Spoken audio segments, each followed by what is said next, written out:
লক্ষ্য রাখবেন, ওনারা জুলাই সনদ মানবো বলে কিন্তু গণভোটের রায় মানবো এই কথা কিন্তু একদিনও বলে নাই।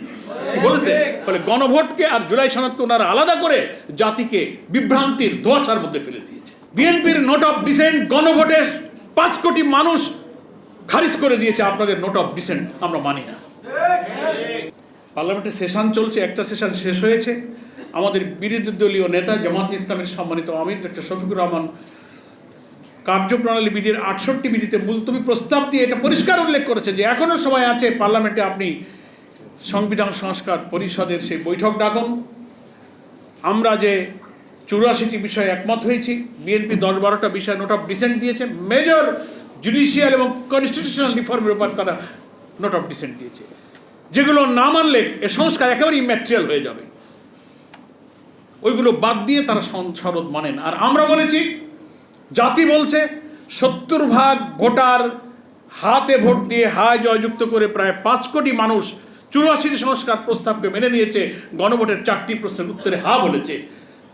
ইভেন যারা এখন ক্ষমতায়, তাদের যিনি প্রধানমন্ত্রী, তিনিও তো হা ভোটের পক্ষে ক্যাম্পেইন করেছিলেন। কি করেছিলেন না? তো আমরা তো সুধারণার ভিত্তিতে বিশ্বাস করবো, তিনিও হাতে ভোট দিয়েছিলেন। যে স্বরাষ্ট্রমন্ত্রী, আইনমন্ত্রী ব্যাখ্যা দেন পার্লামেন্টে, তারাও হাতে ভোট দিয়েছিলেন। তাহলে হাতে ভোট দেওয়ার অর্থ হলো যে আপনি 84 সংস্কার উইদাউট নোট অফ ডিসেন্ট আপনি মেনে নিয়েছেন। Presenting Walton Crystal Series. Switch to premium. Switch to Crystal. এখন বলেন না, এটা আমরা মানব না, এটা ভোট করার জন্য আপাতত আমরা সই করেছিলাম।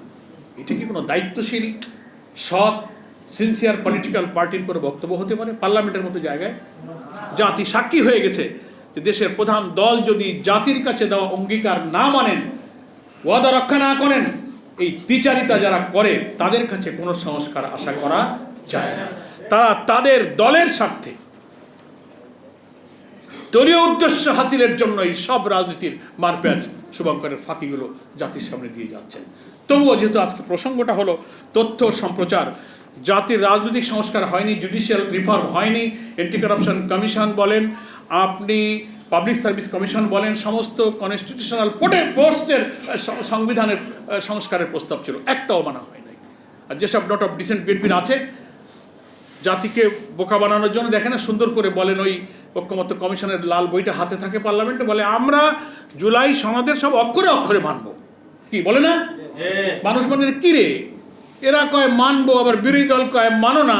এই মানবো আর মানো না ফাঁকটা এরা বোঝে না। আমরা অনেক গোলটেবিলে এই কথাটা ব্যাখ্যা করেছি। ওই যে মানবো বলে, তার অর্থ হলো যে 10টা নোট অফ ডিসেন্ট গুরুত্বপূর্ণ রাজনৈতিক সাংবিধানিক পদের সংস্কার ওনারা মানেন না, নোট অফ ডিসেন্ট দিয়েছেন, ওইটা সহ ওইটা বাদ দিয়ে ওনারা মানবেন। আর আমরা গণভোটের রায় মানতে বলি কেন? যে গণভোটের যে 84টা ঐক্যমতের বিষয়কে 4টা প্রশ্নের মধ্যে অ্যাকোমোডেট করে রায় চাওয়া হয়েছিল। হা বলুন, 70% মানুষ হা বলেছে, ফলে ওখানে কোনো নোট অফ ডিসেন্ট নাই। বিএনপির নোট অফ ডিসেন্ট গণভোটে 5 কোটি মানুষ খারিজ করে দিয়েছে। আপনাদের নোট অফ ডিসেন্ট আমরা মানি না।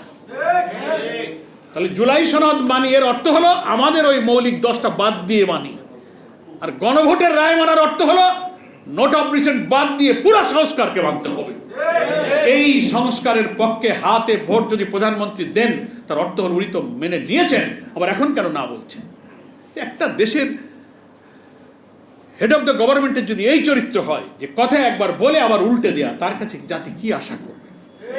সেই জন্য লক্ষ্য রাখবেন, ওনারা জুলাই সনদ মানবো বলে কিন্তু গণভোটের রায় মানবো এই কথা কিন্তু একদিনও বলে নাই।